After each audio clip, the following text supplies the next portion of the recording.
Hey guys, this is the G740 from Ganzo. As you can probably tell, this is a large folder. I'm not sure how many people would consider using this as an EDC folder. Unless you really need such a big blade, it makes little sense carrying it around with you.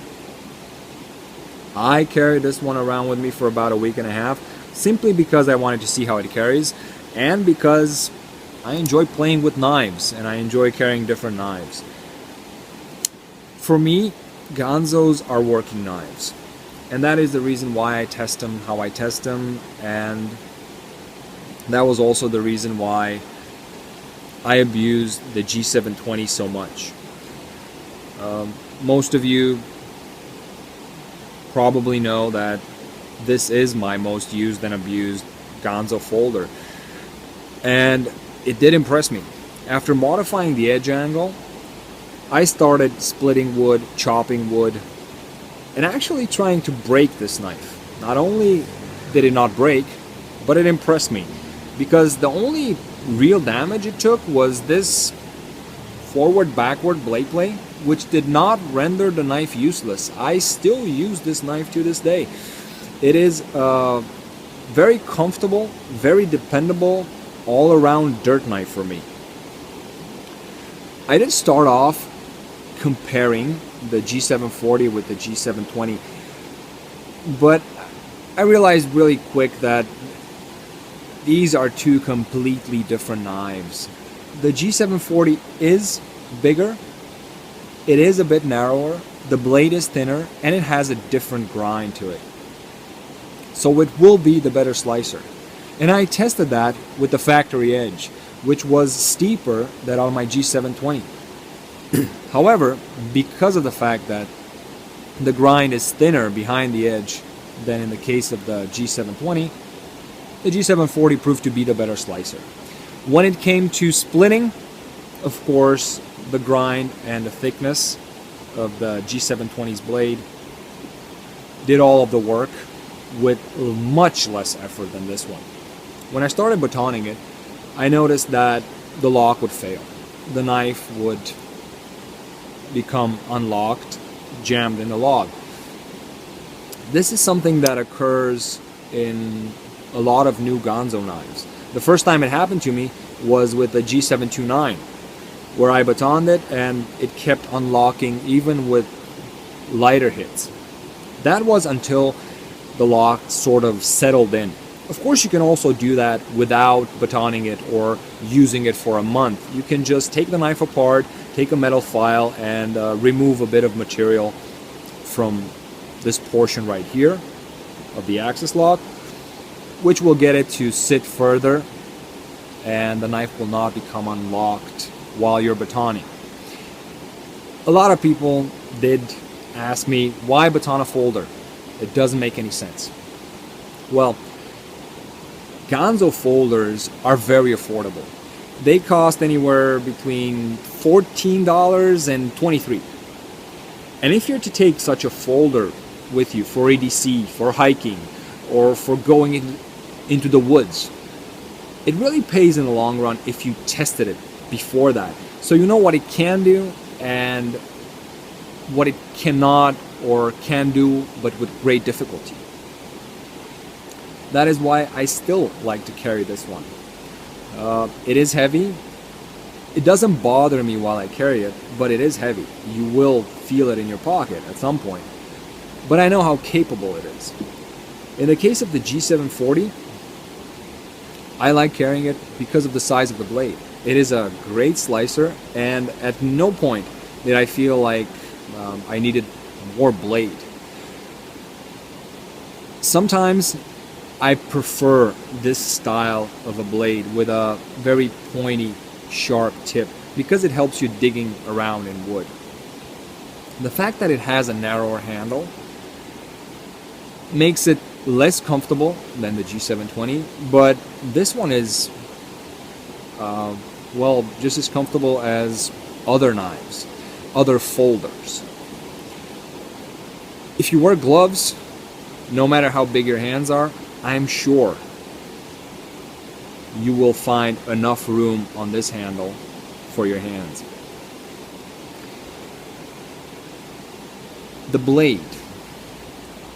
Personally, I really like full flat ground blades. I think they are excellent slicers. With the factory edge, this one outdid the G720 because of the full flat ground blade. Now, the one thing I do not really understand is why they made this choil here. It's okay, it doesn't really bother me. When I batoned, I found myself going towards the handle and this choil got caught up into wood, so batoning became even more difficult. This would make sense if this would be a liner lock knife, because you would depress the liner lock with your thumb and then push with your index finger in order to close the blade. The blade might slip and might hit your thumb. It's not the case if you have an axis lock knife, because usually I will use the pocket clip to give me stability of the knife in my hand and then pull back on the axis lock with my thumb and forefinger and close the knife like this. So I think it would have been a better idea to make the cutting edge even longer. This one does just fine. Now, one thing that I've noticed they improved over different other Ganzo models is the thumb studs. Some people have complained that these can be a bit aggressive on your thumbs. I never had that problem. However, these are not at all aggressive on your thumbs. They're actually very nice, very rounded, and very comfortable. So, see, I'm having a problem because I cannot stabilize the knife by holding on a pocket clip. This is one reason why I do not remove pocket clips from axis lock knives. And of course the fact that having a pocket clip on a knife is really practical. And because I talked about the pocket clip, this is the one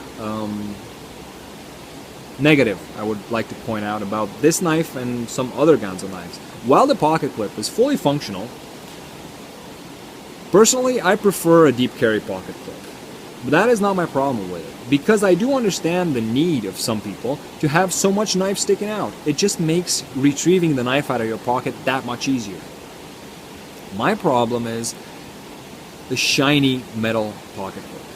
They do have some models where the pocket clip is painted black, and I find those much better, because to be quite honest, I do not want a shiny metal pocket clip sticking out of my pocket for everyone to see. I prefer the black ones, or at least bead blasted so they don't shine so much. As it stands, the pocket clip is functional, it does what it's supposed to do. I would just like a different color. Overall, I really like the knife. The simple design, the simple flow-through design, really lends itself to it being cleaned out. All you have to do is hold it under a tap or just blow the dirt out of it. I didn't notice this one to gather any dirt. I did not take the knife apart. Most of my Ganzo knives I do not take apart. This one I did because I wanted to play around, see how it feels if I remove the pocket clip, the thumb studs, and all that. But usually I regard, in my view, Ganzo knives are just inexpensive working knives. If they break, they break. If I lose them, I lose them. And they're a lot of fun to modify. However, the 440C can be very abrasion resistant. So if you want to modify the edge angle from, let's say, 30 degree per side to a 25 degree per side, that will take some time and effort. But the upside of that is it rarely chips. And if it chips, it's easy to fix. You don't have to remove the chip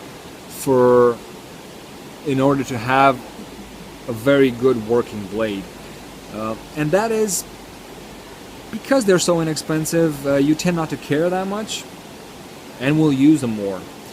That is the case for me. That is why I have to admit I got a bit overboard with how many Ganzo knives I have. Very fun to work with.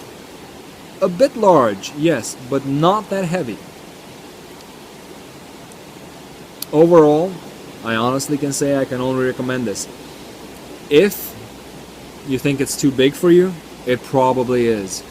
But if you're a fan of larger folders like I am, I can only recommend it. For the price you pay for it, you get a decent knife with very good heat treatment and very good fit and finish. I cannot find a single edge that is sharp on the handle. I can't find something that doesn't fit. It's all very well made. I sincerely hope that Ganzo will keep making larger folders, because I really enjoyed testing this one and working with it. I did clean up the edge. I did put a 20° per side edge angle, and I do that with the Ganzo knives that I intend to use more in working with them, the odd dirt job where I don't want to put my $100 folder through. And also, I really like the axis lock, because in my experience, the axis lock is the one lock that can take the most abuse without taking serious damage. I do not know the Cold Steel Triad lock. However, Cold Steel says that batoning their knives is considered abuse, so if something happens, they're probably not going to replace it. With these, I don't care if they replace them or not, because they cost $20. I will also add some tests. Those were filmed about 3 weeks ago. Just me batoning with the knife and cutting a few wood shavings. So if you like, stick around for those. If you have worked with the G740 and I failed to mention something, or you would like to add something, please do so in the comment section. Also, if you have any questions, add them there and I will get to them as soon as possible. I hope you enjoyed the video so far. I'd like to thank you for watching, and as always, I wish you all a great day.